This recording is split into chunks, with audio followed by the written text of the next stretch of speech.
Richard Rawlings, once a symbol of success in the automotive industry and the star of the popular TV show Fast and Loud, now finds himself at the center of a scandal that has exposed the darkest secrets never before revealed.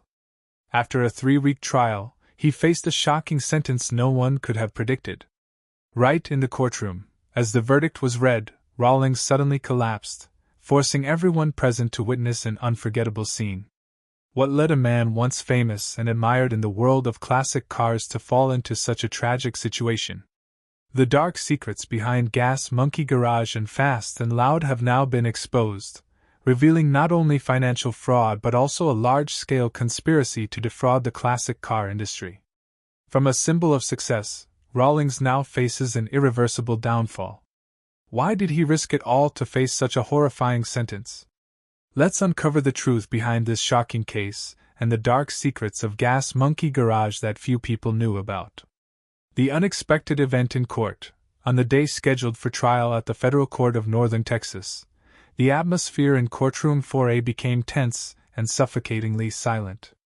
All eyes were focused on Richard Rawlings, once known as a legend in the classic car community and the founder of Gas Monkey Garage, as he faced the judgment from Judge Alani Simmons. Before the sentence was read, Rawlings sat still, his hands clasped tightly.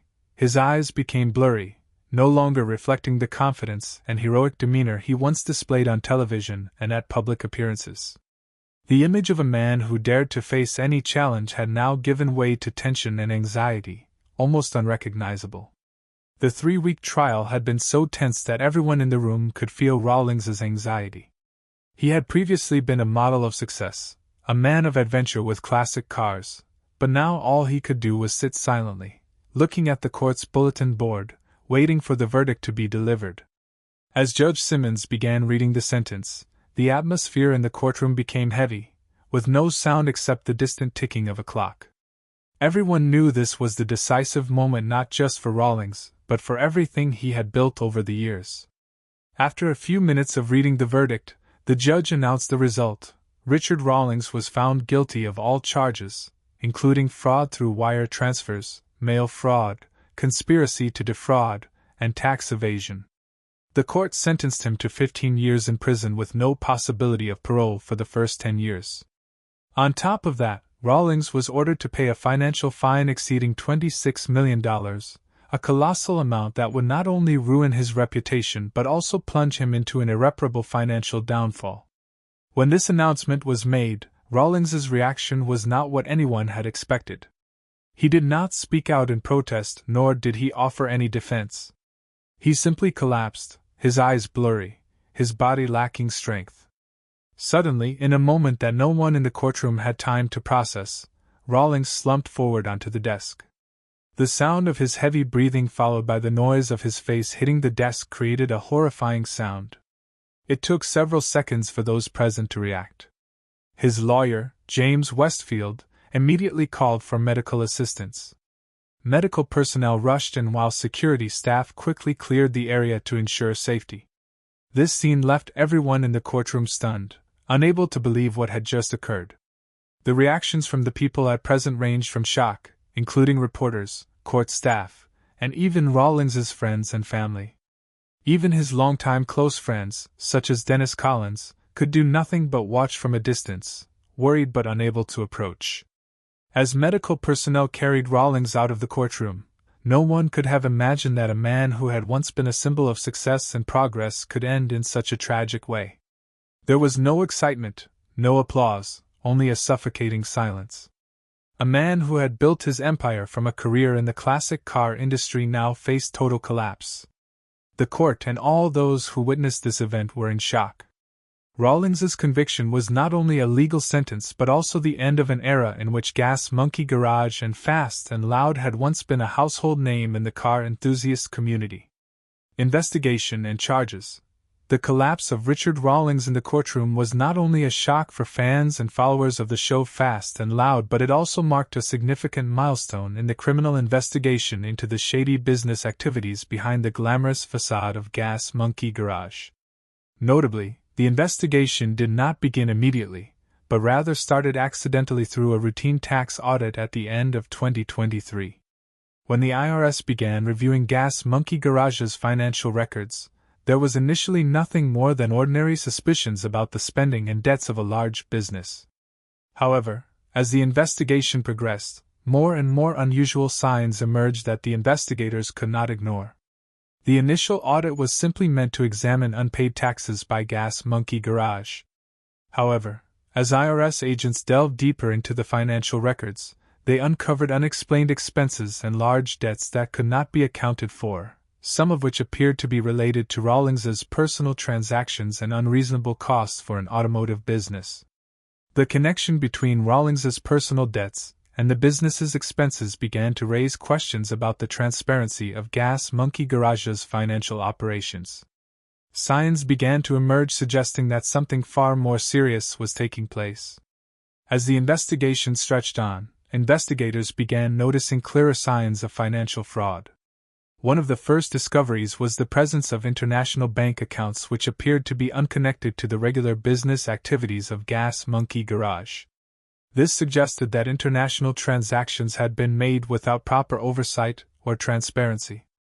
However, this was just the beginning, and the case quickly expanded when investigators discovered an extremely serious issue: fraud involving the alteration of vehicle identification numbers, VINs, for classic cars.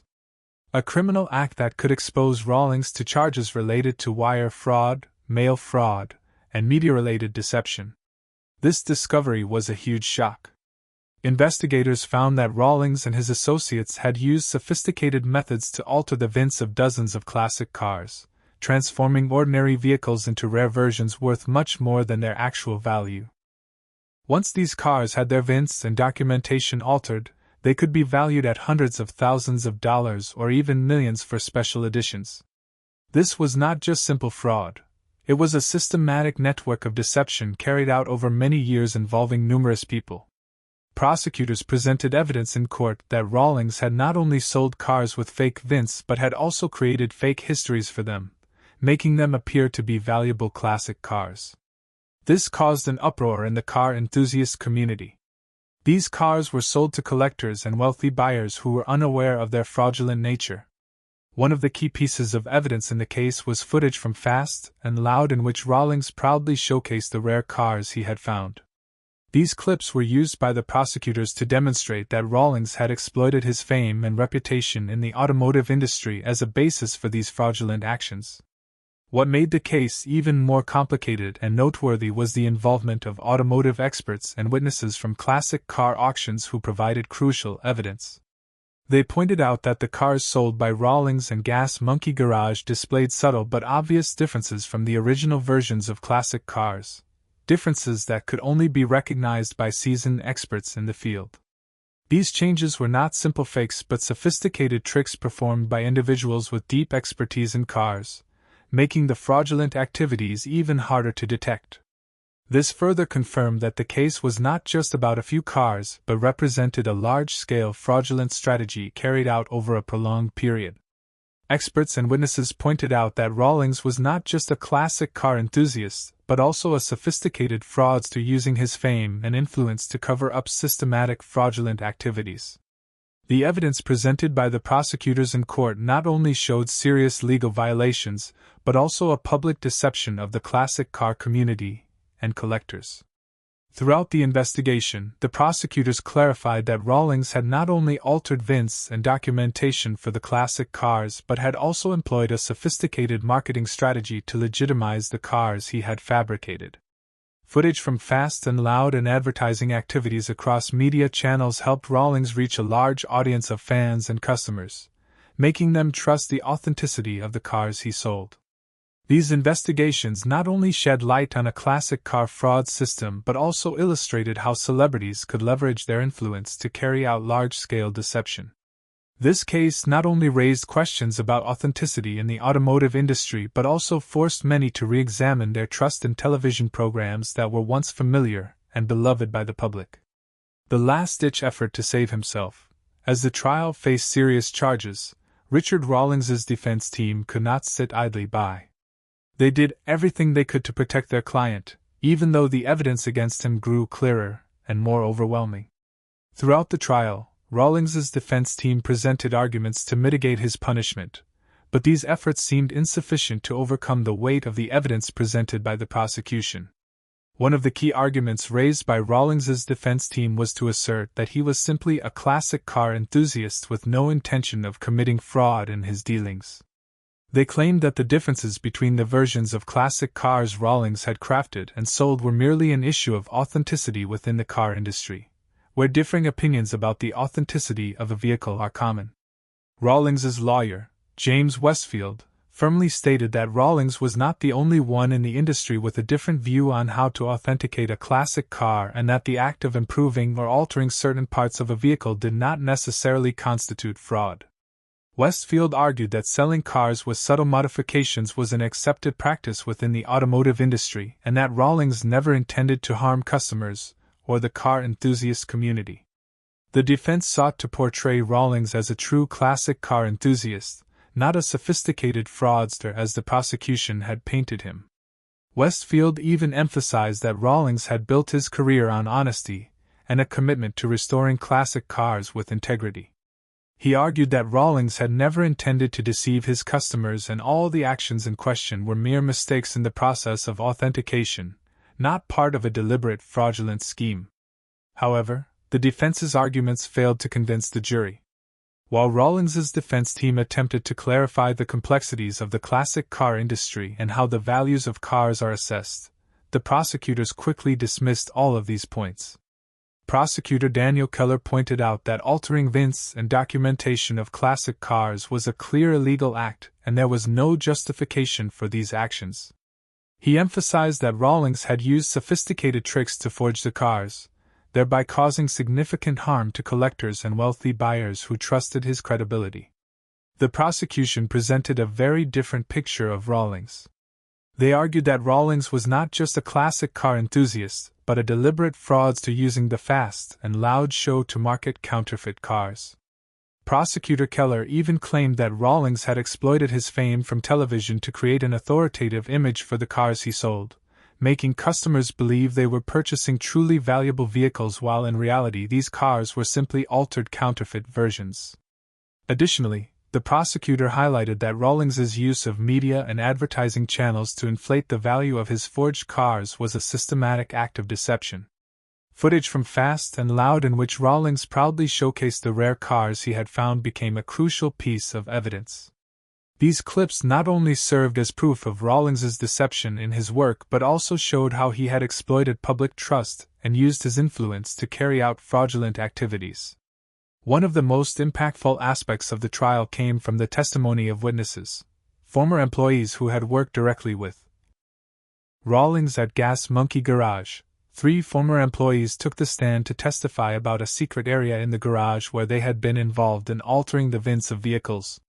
Their testimony clarified that Rawlings and several of his associates used specialized equipment to alter the VINs of classic cars, thereby turning ordinary cars into rare, high-value vehicles. The witnesses further testified that this area was restricted and off-limits, while Fast and Loud was filming. Only Rawlings and a select few trusted associates had access to this area, and it was here that the fraudulent activities took place. As Rawlings' defense team continued to argue about the lack of clarity in the process of authenticating classic cars, the prosecutors relentlessly reinforced their case with strong and compelling evidence. This left the jury no choice but to reject the defense's arguments. Testimonies from industry experts and witnesses painted a clear picture of the systemic fraud Rawlings had been involved in. Ultimately, despite the vigorous efforts from the defense team, the persuasion of the prosecution, and the solid evidence they presented led the jury to convict Richard Rawlings. His use of fame and reputation to deceive collectors, create counterfeit cars, and sell them at inflated prices was an act that could not be justified. The final verdict. After everything that had been revealed throughout the 3 weeks of trial, the final verdict for Richard Rawlings was read, marking the end of a tense and complex journey. In stark contrast to the confident and strong image Rawlings had portrayed in episodes of Fast and Loud, he now stood before an unforeseen challenge, not only legally but also in terms of his career, reputation, and the values he had once built. The federal court in northern Texas, where the trial took place, became the focal point for millions of people following the case. The atmosphere in courtroom 4A on the day of sentencing grew eerily silent. Journalists from major TV networks, reporters, and people from the automotive industry were all present to capture the final details of the case. Everyone was in attendance, but no one could have predicted that the trial would end with such a heavy sentence. As Judge Alanias Simmons began reading the verdict, all eyes turned to Richard Rawlings. A thick silence enveloped the room, with each word from the judge feeling like a heavy blow to Rawlings and the gas monkey garage empire he had spent over a decade building. The final sentence for Rawlings was 15 years in prison with no possibility of parole for the first 10 years, along with a financial fine of more than $26 million. This was an extremely severe sentence, not just for the crimes Rawlings faced, but also because of the widespread impact this fraud had within the classic car community, and on the businesses involved with Gas Monkey Garage. This verdict was not only a punishment for the systematic fraud Rawlings had carried out over the years, but it also sent a powerful message that no leniency would be given for acts of deception, no matter how famous the person committing them was. This marked not only the collapse of an individual, but also the collapse of a public image that had been carefully crafted over many years. Rawlings, once known as a classic car enthusiast and host of a popular show who built a powerful empire with Gas Monkey Garage, had now become a symbol of failure, of what can happen when fame and greed collide. The impact on his legacy. Before his conviction, Richard Rawlings had been a major influence in the classic car community and the world of reality television. He was known not only for his ability to restore and repair classic cars but also for his strong, decisive style and confident demeanor. Throughout the episodes of Fast and Loud, the show had brought him into the homes of millions of fans who followed his journey of car restoration. For many, Rawlings was not just a celebrity but also a role model for passion and success. However, this scandal upended everything Rawlings had built over the past decade. His image, once a beacon within the car community, was now nothing more than a shadow of its former self. As the verdict was read, an eerie silence overtook the courtroom. Everyone present at the court understood that it wasn't just Rawlings who would face irreversible consequences. Gas Monkey Garage and Fast and Loud would also have to confront the fallout from this scandal. This was not only the end of a television show but also the end of an empire built on the trust and belief of fans. Immediately following the announcement of the verdict, Discovery Channel, which aired Fast and Loud, issued an official statement expressing shock and disappointment at the verdict handed down to Rawlings. The channel promptly announced that it would be removing all episodes of Fast and Loud from its platform for a full review of the program.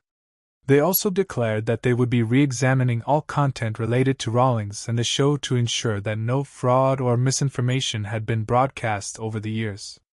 Wide-ranging impact on the classic car community.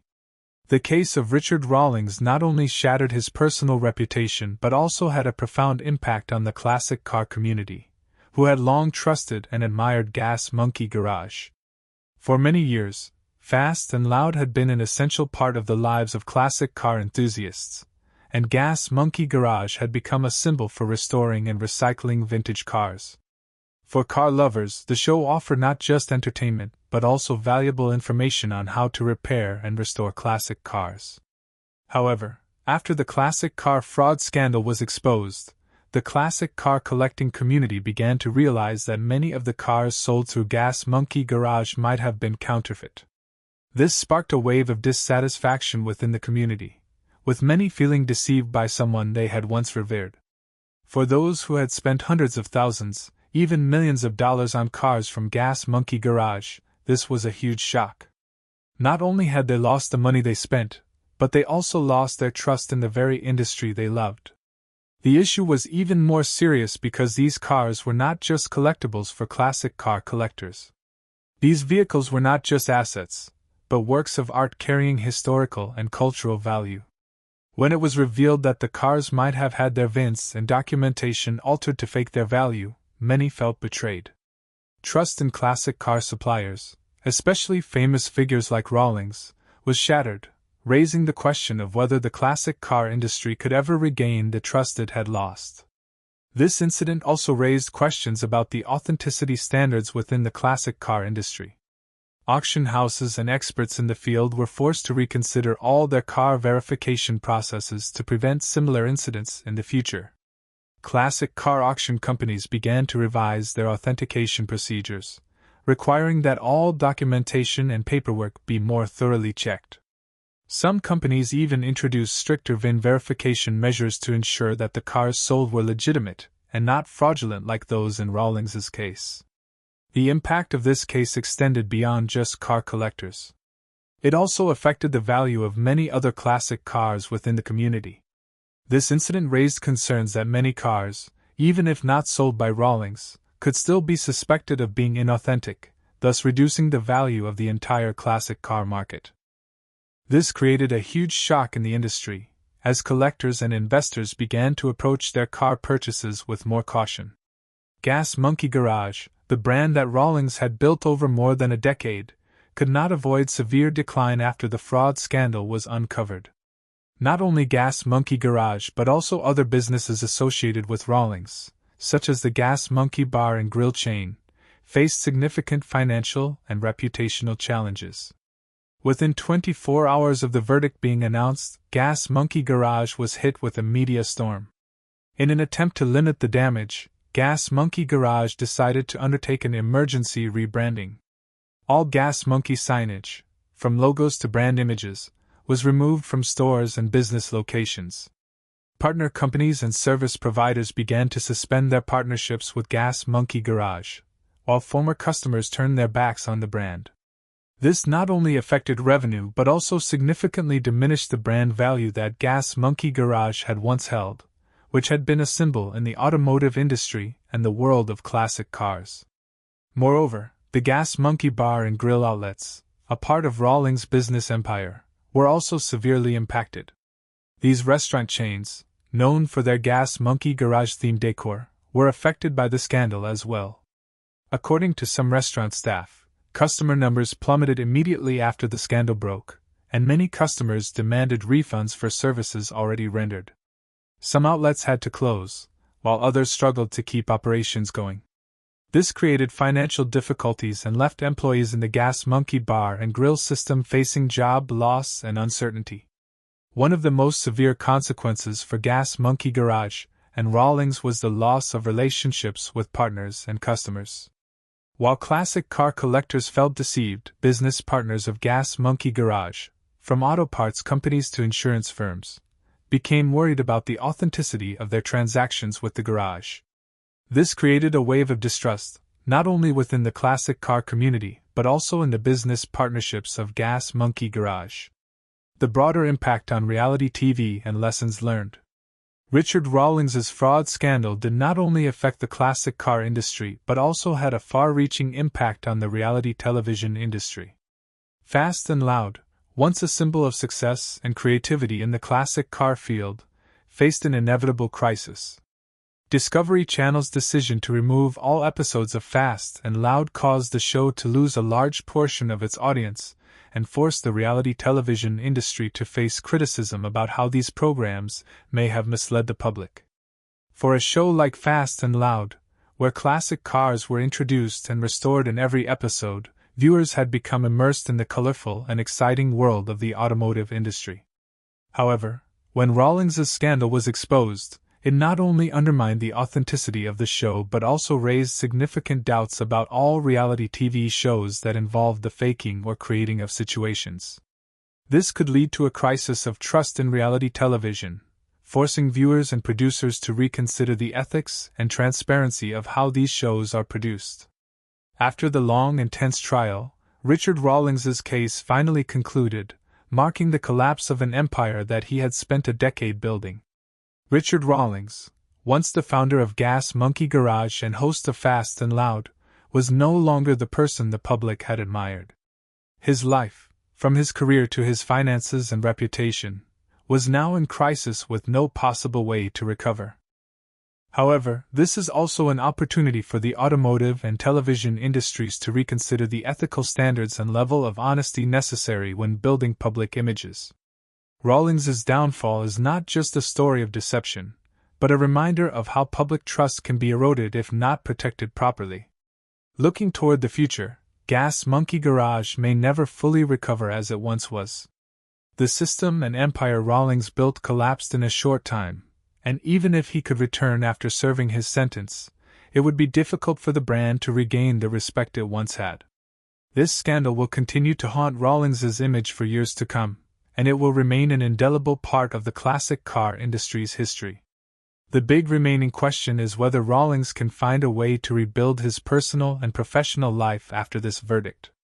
Nevertheless, rebuilding a brand or restoring a public image in such cases is nearly impossible, and Rawlings will have to live with the consequences of his actions for the rest of his life.